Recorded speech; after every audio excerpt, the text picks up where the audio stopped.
Hello friend, मैं lucky Kumar Elon के class में आपका स्वागत है। आज की वीडियो में आपको हिंदी कविता 8 में एक ब्रिज की हत्या के बहुत ही महत्वपूर्ण ऑब्जेक्टिव क्वेश्चन बताने जा रहे हैं, जो कि मैट्रिक परीक्षा में 12 पूछे जाते हैं। तो दोस्तों, एक भी क्वेश्चन को स्किप नहीं करना है, वीडियो को शुरू से अंत तक देखना है। वीडियो को लाइक सब्सक्राइब जरूर करें और बेल आइकन दबाना ना भूलें। तो चलिए स्टार्ट करते हैं आज का पहला क्वेश्चन। क्वेश्चन 1, एक ब्रिज की हत्या शीर्षक कविता के लेखक कौन है? काफी महत्वपूर्ण क्वेश्चन है, मैट्रिक परीक्षा में 12 पूछा जाता है। यहाँ बताना, एक ब्रिज की हत्या शीर्षक कविता के लेखक कौन है? Option A Sumitranand Pant, B अके, सी रामधारी सिंह दिनकर, डी कुंवर नारायण। एक ब्रिज की हत्या शीर्षक कविता के लेखक कौन है?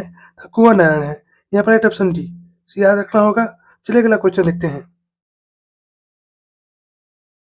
क्वेश्चन 2, कुंवर नारायण का जन्म कहाँ हुआ था? ये भी काफी महत्वपूर्ण क्वेश्चन है।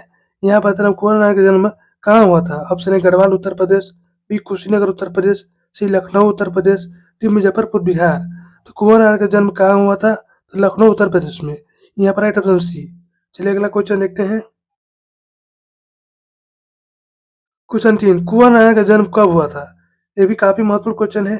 यहाँ बताओ, कुंवर नारायण का जन्म कब हुआ था? ऑप्शन ए 14 सितंबर 1927 को, बी 19 सितंबर 1927 को, डी 19 सितंबर 1928 को, डी 19 सितंबर 1928 को। कुंवर नारायण का जन्म कब हुआ था? तो 19 सितंबर 1927 को। यहाँ पर राइट ऑप्शन बी, सी याद रखना होगा। चलिए अगला क्वेश्चन देखते हैं। क्वेश्चन 4, एक ब्रिज की हत्या कुंवर नारायण के किस संकलन से ली गई है? यहाँ बताना, एक ब्रिज की हत्या कुंवर नारायण के किस संकलन से ली गई है? ऑप्शन आत्मजयी, बी आमने सामने, सी इन दोनों, डी हम तुम। तो एक ब्रिज की हत्या कुंवर नारायण की संकलन से ली गई है, तो इन दोनों से। यहाँ पर राइट ऑप्शन सी याद रखना होगा। चलिए अगला क्वेश्चन देखते हैं। क्वेश्चन 5, कवि कुंवर नारायण ने बूढ़ा चौकीदार किसे कहा है? ये भी काफी महत्वपूर्ण क्वेश्चन है, मैट्रिक परीक्षा में 12 पूछा जाता है। यहाँ बता, कवि कुंवर नारायण ने बूढ़ा चौकीदार किसे कहा है? ऑप्शन ए पहाड़ को, बी वृक्ष को, सी व्यक्ति को, डी सैनिक को। तो कवि कुंवर नारायण ने बूढ़ा चौकीदार किसे कहा है? तो वृक्ष को। यहाँ पर राइट ऑप्शन बी, सी भी याद रखना होगा। चलिए अगला क्वेश्चन देखते हैं। क्वेश्चन 6, कवि के उद्देश्यों में कौन था? ये भी काफी महत्वपूर्ण क्वेश्चन है। यहाँ बताना, कवि के उद्देश्यों में कौन था? ऑप्शन ए एक सन्यासी, बी एक नेता, सी एक जानी दुश्मन, डी एक दोस्त। तो कवि के उद्देश्यों में कौन था? तो एक जानी दुश्मन। यहाँ पर राइट ऑप्शन सी याद रखना होगा। चलिए अगला क्वेश्चन देखते हैं। क्वेश्चन 7, वृक्ष की सूखी डाली किसकी तरह थी? यहाँ बताना, वृक्ष की सूखी डाली किसकी तरह थी? ऑप्शन ए कमजोर और बीमार आदमी की तरह, बी बूढ़े आदमी की तरह, सी राइफल की तरह, डी चौकीदार की तरह। वृक्ष की सूखी डाली किसकी तरह थी? तो राइफल की तरह। यहाँ पर राइट ऑप्शन सी भी याद रखना होगा। चलिए अगला क्वेश्चन देखते हैं। क्वेश्चन 8, एक वृक्ष की हत्या शीर्षक कविता में दूर से कौन ललकारता है? यहाँ बताना, आपके वृक्ष की हत्या शीर्षक कविता में दूर से कौन ललकारता है? ऑप्शन ए वृक्ष रूपी चौकीदार, बी दुश्मन, सी डाकू, डी चौकीदार। एक वृक्ष की हत्या शीर्षक कविता में दूर से कौन ललकारता है? तो वृक्ष रूपी चौकीदार। यहाँ पर राइट ऑप्शन ए, सी याद रखना होगा। चलिए अगला क्वेश्चन देखते हैं। क्वेश्चन 9, कुंवर नारायण द्वारा रचित कविता है। यहाँ बताना, कुंवर नारायण द्वारा रचित कविता कौन है? ऑप्शन ए गांव के लोग और कवि, बी एक वृक्ष की हत्या, सी अक्षर ज्ञान, डी हमारी नींद। तो कुंवर नारायण द्वारा रचित कविता कौन है? तो एक वृक्ष की हत्या। यहाँ पर राइट ऑप्शन बी, सी याद रखना होगा। चलिए अगला क्वेश्चन देखते हैं। क्वेश्चन 10, एक वृक्ष की हत्या कविता में पेड़ की डाल की तुलना किससे की गई है? यहाँ बताना आपको, एक वृक्ष की हत्या कविता में पेड़ की डाल की तुलना किससे की गई है? ऑप्शन राइफल से, बी तीर से, सी डंडा से, डी भाला से। तो एक वृक्ष की हत्या कविता में पेड़ की डाल की तुलना किससे की गई है? तो राइफल से। यहाँ पर राइट ऑप्शन है। चलिए अगला क्वेश्चन देखते हैं। क्वेश्चन 11, एक वृक्ष की हत्या कविता में कवि किसे बचाने की बात करता है? यहाँ पता लगा, वृक्ष की हत्या कविता में कवि किसे बचाने की बात करता है? ऑप्शन शहर को, बी घर को, सी देश को, डी में सभी। तो वृक्ष की हत्या कविता में कवि किसे बचाना चाहता है? तो शहर को, घर को, देश को, इन तीनों को। राइट ऑप्शन डी, सी याद रखना होगा। चलिए अगला क्वेश्चन देखते हैं। क्वेश्चन 12, एक वृक्ष की हत्या शीर्षक कविता में किसके बीच संवाद है? यहाँ बताना आपको, वृक्ष की हत्या शीर्षक कविता में किनके बीच संवाद है? ऑप्शन है गांव के लोग और कवि, बी माँ और कवि, सी पिताजी और कवि, डी वृक्ष और कवि। तो वृक्ष की हत्या शीर्षक कविता में किसके बीच संवाद है? तो वृक्ष और कवि के बीच में। यहाँ पर राइट ऑप्शन डी, सी याद रखना होगा। चलिए अगला क्वेश्चन देखते हैं। क्वेश्चन 13, कुंवर नारायण द्वारा रचित कविता है। यहाँ बताओ, कुंवर नारायण द्वारा रचित कविता कौन है? ऑप्शन है हमारी नींद, बी अक्षर ज्ञान, सी एक वृक्ष की हत्या, डी मेरे बिना तुम प्रभु। कुंवर नारायण रचित कविता कौन है? तो एक वृक्ष की हत्या। यहाँ पर राइट ऑप्शन सी, इसे याद रखना होगा। चलिए अगला क्वेश्चन देखते हैं। क्वेश्चन 14, एक वृक्ष की हत्या कविता में कवि मनुष्य को क्या योजना से बचाता है? यहाँ बताना, कोई वृक्ष की हत्या कविता में कवि मनुष्य को क्या योजना से बचाता है? ऑप्शन है जंगल हो जाने से, बी नाला हो जाने से, सी धुआं हो जाने से, डी जहर हो जाने से। एक वृक्ष की हत्या कविता में कवि मनुष्य को क्या योजना से बचाता है? तो जंगल हो जाने से। यहाँ पर राइट ऑप्शन ए, से याद रखना होगा। चलिए अगला क्वेश्चन देखते हैं। क्वेश्चन 15, कुंवर नारायण आधुनिक के किस कविता के कवि हैं? ये भी काफी महत्वपूर्ण क्वेश्चन है। यहाँ पर कुंवर नारायण आधुनिक के किस कविता के कवि हैं? ऑप्शन ए प्रयोगवादी, बी प्रगतिवादी, सी नई कविता, डी यथार्थवादी। कुंवर नारायण आधुनिक के किस कविता के कवि हैं? तो नई कविता के। यहाँ पर राइट ऑप्शन सी याद रखना होगा। चलिए अगला क्वेश्चन देखते हैं। क्वेश्चन 16, धूप में, बारिश में, गर्मी में, सर्दी में हमेशा कौन चौकन्ना रहता है? ये भी काफी महत्वपूर्ण क्वेश्चन है। मैट्रिक परीक्षा में 12 पूछा जाता है। यहाँ बताएं, धूप में, बारिश में, गर्मी में, सर्दी में हमेशा कौन चौकन्ना रहता है? ऑप्शन ए गांव का पहरेदार, बी द्वार पर खड़ा बूढ़ा वृक्ष, सी बूढ़े अभिभावक, इनमें से कोई नहीं।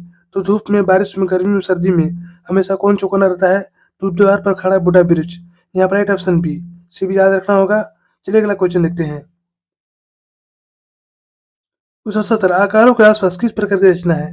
यहाँ बताना, आकारों के आसपास किस प्रकार की रचना है? ऑप्शन समीक्षा, बी कहानी संग्रह, सी काव्य संग्रह, डी प्रबंध काव्य। आकारों के आसपास किस प्रकार की रचना है? तो कहानी संग्रह है। यहाँ पर राइट ऑप्शन बी, इसे याद रखना होगा। चलिए अगला क्वेश्चन देखते हैं। क्वेश्चन 18, कवि कुंवर नारायण ने किसके शरीर को पुराने चर्म से निर्मित कहा है?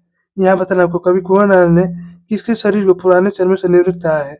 ऑप्शन है वृद्ध पशु, वृद्ध आदमी, सी पुराना वृक्ष, इनमें से कोई नहीं। कवि कुंवर नारायण ने किसके शरीर को पुराने चमड़े से निर्मित कहा है? तो पुराने वृक्ष को। यहाँ पर राइट ऑप्शन सी याद रखना होगा। चलिए अगला क्वेश्चन देखते हैं। क्वेश्चन 19, कुंवर नारायण ने घर से लौटने पर किसे नहीं देखा? ये भी काफी महत्वपूर्ण क्वेश्चन है। यहाँ पर कवि कुंवर नारायण ने घर से लौटने पर किसे नहीं देखा? ऑप्शन है भाई को, बी माता को, सी पिता को, डी वृक्ष को। तो कवि कुंवर नारायण ने घर से लौटने पर किसे नहीं देखा? तो वृक्ष को।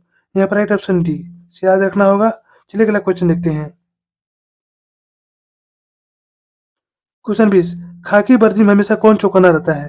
ये भी काफी महत्वपूर्ण क्वेश्चन है। मैट्रिक परीक्षा में 12 पूछा जाता है। यहाँ बताना, खाकी वर्दी में हमेशा कौन चौकन्ना रहता है? ऑप्शन चौकीदार, बी वृक्ष, सी नौकर, डी भाई। तो खाकी वर्दी में हमेशा कौन चौकन्ना रहता है? तो वृक्ष। यहाँ पर राइट ऑप्शन बी। चलिए अगला क्वेश्चन देखते हैं। क्वेश्चन 21, कवि को हमेशा घर के दरवाजे पर तैनात कौन मिलता है? ये भी काफी महत्वपूर्ण क्वेश्चन है। यहाँ बताओ, कवि को हमेशा घर के दरवाजे पर तैनात कौन मिलता है? ऑप्शन नौकर, बी बूढ़ा आदमी, सी वृद्ध वृक्ष, डी सिपाही। तो कवि के हमेशा घर के दरवाजे पर तैनात कौन मिलता है? तो वृद्ध वृक्ष। यहाँ पर राइट ऑप्शन सी। चलिए अगला क्वेश्चन देखते हैं। क्वेश्चन 22, कवि पगड़ी का प्रतीक किसे माना है? यहाँ बताना, कवि पगड़ी का प्रतीक किसे माना है? ऑप्शन है वृक्ष के ऊपरी भाग में फूल पत्तेदार युक्त टहनियों को, बी घर के मुंडेर को, सी वृक्ष की ऊपरी डाल को, इनमें से कोई नहीं। कवि ने पगड़ी का प्रतीक किसे माना है? तो वृक्ष के ऊपरी भाग फूल पत्तेदार युक्त टहनियों को। यहाँ पर राइट ऑप्शन ए, से याद रखना होगा। चलिए अगला क्वेश्चन देखते हैं। क्वेश्चन 23, कभी कुछ देर के लिए बैठ जाते हैं। यहाँ बताना, कभी कुछ देर के लिए बैठ जाते हैं। ऑप्शन है घर में, बी वृक्ष की छाया में, सी मंदिर में, डी पड़ोस में। कभी कुछ देर के लिए बैठ जाते हैं तो वृक्ष की छाया में। यहाँ पर राइट ऑप्शन बी। चलिए अगला क्वेश्चन देखते हैं। क्वेश्चन 24, कवि के अनुसार घर को किससे बचाना है? यहाँ बताना, कवि के अनुसार घर को किससे बचाना है? ऑप्शन है भूकंप से, बी लुटेरों से, सी झंझट से, डी धनहिंसा से। कवि के अनुसार घर को किससे बचाना है? तो लुटेरों से। यहाँ पर राइट ऑप्शन बी। चलिए अगला क्वेश्चन देखते हैं। क्वेश्चन 25, एक वृक्ष की हत्या में किसके विनाश की अंतर्व्यवस्था अभिव्यक्त है? यहाँ बताना कि वृक्ष की हत्या में किसके विनाश की अंतर्व्यवस्था अभिव्यक्त है? ऑप्शन पर्यावरण, मनुष्य और सभ्यता, बी शिक्षा, सी देश, डी धर्म। तो एक वृक्ष की हत्या में किसके विनाश की अंतर्व्यवस्था अभिव्यक्त है? तो पर्यावरण, मनुष्य और सभ्यता का। यहाँ पर राइट ऑप्शन ए, से याद रखना होगा। चलिए अगला क्वेश्चन देखते हैं। क्वेश्चन 26, कुंवर नारायण को किस प्रकार का पुरस्कार से सम्मानित किया गया था? ये भी काफी महत्वपूर्ण क्वेश्चन है। यहाँ पर कुंवर नारायण को किस प्रकार का पुरस्कार से सम्मानित किया गया था? ऑप्शन है साहित्य अकादमी पुरस्कार, बी प्रेमचंद पुरस्कार, सी और बी दोनों, तीन में से कोई नहीं। तो कुंवर नारायण को किस प्रकार का पुरस्कार से सम्मानित किया गया था? साहित्य अकादमी पुरस्कार, प्रेमचंद पुरस्कार, इन दोनों पुरस्कार से। इसलिए राइट ऑप्शन सी, याद रखना होगा। चलिए अगला क्वेश्चन देखते हैं। क्वेश्चन 27, एक वृक्ष की हत्या कविता किससे जुड़ी हुई है? ये भी काफी महत्वपूर्ण क्वेश्चन है। यहाँ पता है एक वृक्ष की हत्या कविता किससे जुड़ी हुई है? ऑप्शन ए पेड़ पौधे से, बी पर्यावरण से, सी मौत से, डी इनमें से कोई नहीं। तो एक वृक्ष की हत्या कविता किससे जुड़ी हुई है? तो पर्यावरण से। यहाँ पर राइट ऑप्शन बी सी याद रखना होगा। तो दोस्तों यहीं पर हमारा वीडियो समाप्त होता है। यदि हमारा वीडियो आपको अच्छी लगी तो लाइक सब्सक्राइब जरूर करें और बेल आइकन जरूर जरूर दबाएं जिससे नई वीडियो का नोटिफिकेशन आपको मिलता रहे।